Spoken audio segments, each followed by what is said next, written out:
देखो, सम्यक दर्शन के बिना तो कभी कसाय मिटती नहीं। एक बात, सम्यक दर्शन होने पर भी जीव की तुरंत कसाय नहीं मिटती। अनंतानुबंधी कसाय मिथ्या दर्शन के साथ पाई जाती है। मिथ्या दर्शन और अनंतानुबंधी समझो जोड़े से रहते हैं। मिथ्यात्व और अनंतानुबंधी कसाय समझ लो, मिथ्यात्व है तो अनंतानुबंधी रहेगी, और अनंतानुबंधी रहेगी तो मिथ्यात्व भी रहेगा ही रहेगा। इसलिए जो वस्तु का स्वरूप है वो ऐसा है कि जीव को सबसे पहले अपने आत्म तत्व की श्रद्धा हो, आत्मा की अनुभूति हो, सम्यक दर्शन की प्राप्ति हो। उसके कारण अनंतानुबंधी और मिथ्यात्व का अभाव होता है। फिर अब यहाँ जब अनंतानुबंधी और मिथ्यात्व का अभाव होता है तो श्रद्धा सम्यक हो गई और अनंतानुबंधी कसाय भी चली गई। अनंतानुबंधी कसाय माने जो अनंत पर पदार्थों में एकत्व बुद्धि थी, अनंत पर पदार्थों में सुख बुद्धि थी, वो टूट गई। समझ में आया? अब उसे क्रोध आएगा तो अनंत क्रोध नहीं आएगा, मान आएगा तो अनंत मान नहीं, लोभ नहीं, मायाचारी नहीं। लेकिन ऐसा होने पर भी उसके अभी आत्म स्थिरता नहीं है, आत्मलीनता नहीं है, इसलिए वो बाहर में कोई वृत्तिशील संयम अंगीकार नहीं करता।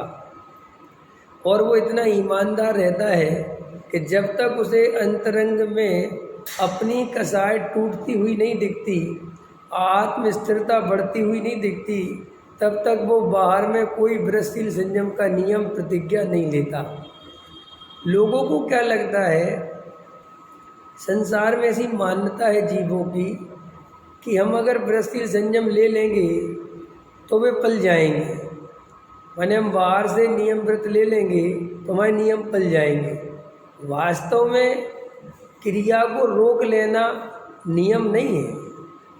नहीं समझ में आया? जैसे मैंने रात्रि पानी छोड़ दिया, अब छोड़ दिया और मैंने कैसे भी करके बस रोज अभ्यास कर करके पानी नहीं पीना, पानी नहीं पीना, नहीं पीना, नहीं पीना, नहीं पीना, नहीं पीना, तो ये तो शरीर की एक नेचर है कि आप कोई भी क्रिया लगातार उसके साथ दोहराएंगे तो वो वैसा ढल जाएगा। लेकिन जैन दर्शन कहता है कि हमें तुम्हारे पानी पीने और नहीं पीने से कोई लेना देना नहीं है। हमें तो अंदर में आत्मस्थिरता होगी तो कर्म कटेगा। तुम्हारे पानी नहीं पीने से कोई कर्म नहीं कटेगा।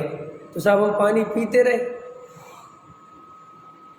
नहीं, स्वरूप ऐसा है कि आत्मलीनता जिसकी बढ़ती है उसको रात में फिर पानी पीने के विकल्प नहीं आते हैं। अब ये बात अपने समझ में नहीं आती। अब ये समझ में इसलिए नहीं आती कि उस कंडीशन से गुजरे तो समझ में आवे।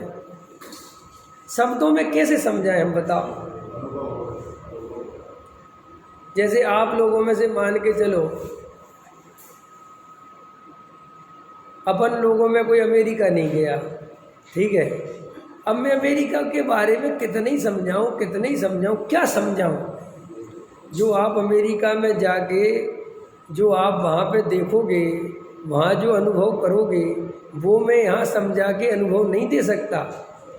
कोई आदमी एरोप्लेन में नहीं बैठा हो तो अब टेक होता है तब कैसा लगता है, लैंड होता है तब कैसा लगता है, ये भैया जब बैठोगे तो बता सकते हैं। अब मैं कहूँगा वो टेक होता है तो ऐसा लगता है, कैसा लगता है, उस शब्दों में उसको नहीं बताया जा सकता। सच्ची बात तो ये है कि अनुभव की चीज़ को शब्दों में बताया ही नहीं जा सकता। सिर्फ एक छोटा मोटा अनुमान से, टूटे फूटे शब्दों से आपको भाव भाषण कराते हैं।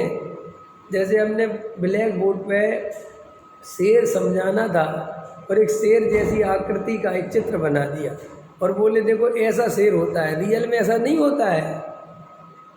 समझ में? अब लेकिन अभी हमारे पास कोई उपाय तो है नहीं, तो भाई बिल्ली निकली तो बता दिया जैसे बिल्ली जा रही है ना ऐसे शेर होता है।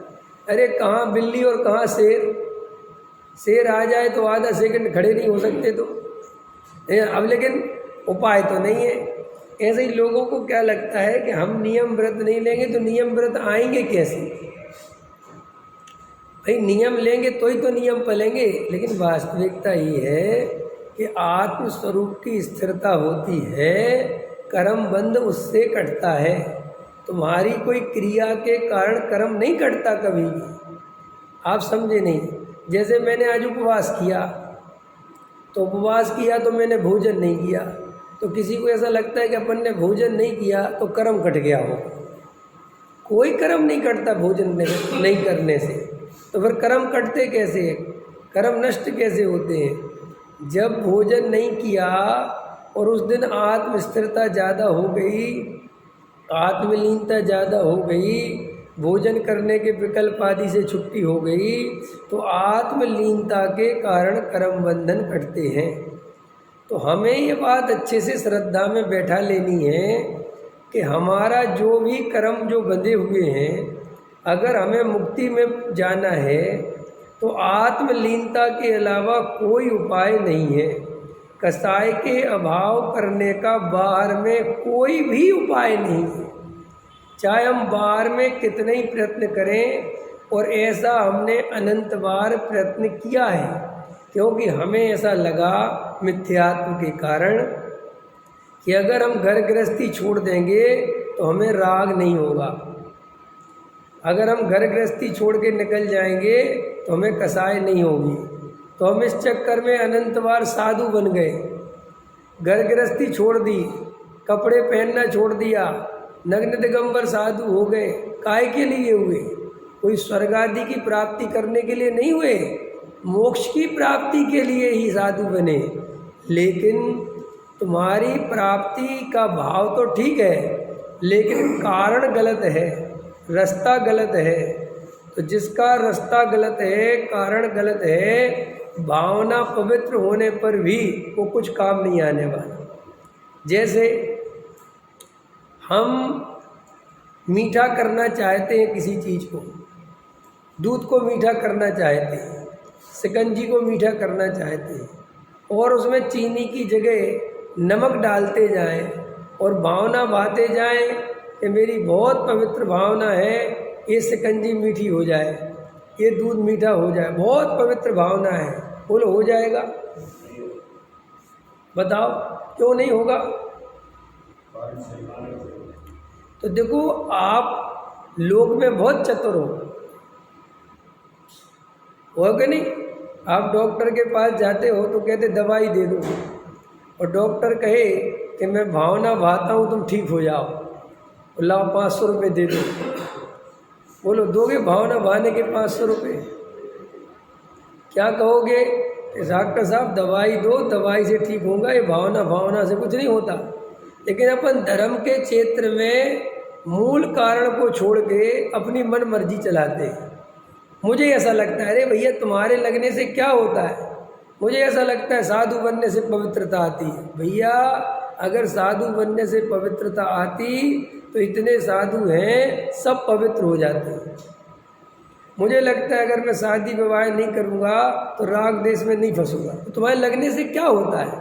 वस्तु स्वरूप तुम्हारे लगने से नहीं चलता। आया समझ में? भाई आत्मलीनता करो, अपने स्वरूप में रम जाओ, जम जाओ, यही मुक्ति का मार्ग है। कैसा आप नहीं रम पा रहे तो रमो। कसाय मिटाने का बाहर में कोई उपाय नहीं है।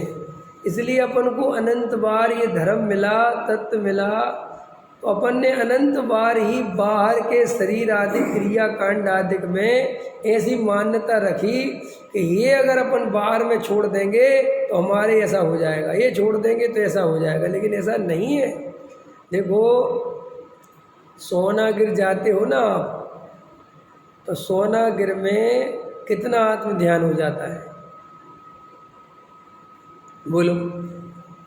आप कहते हो कि सोनागिर जाते बहुत अच्छा लगता है ना? अच्छा अरविंद जी लगता है ना? पता क्यों लगता है? तो सोनागिर में नहीं, कहीं भी जाओगे तो अच्छा लगता है। लेकिन आप वहाँ रह के देखो हफ्ता 10 दिन, अगर दिल्ली से भी खतरनाक परिणति ना हो जाए तो मेरा नाम फेर देना।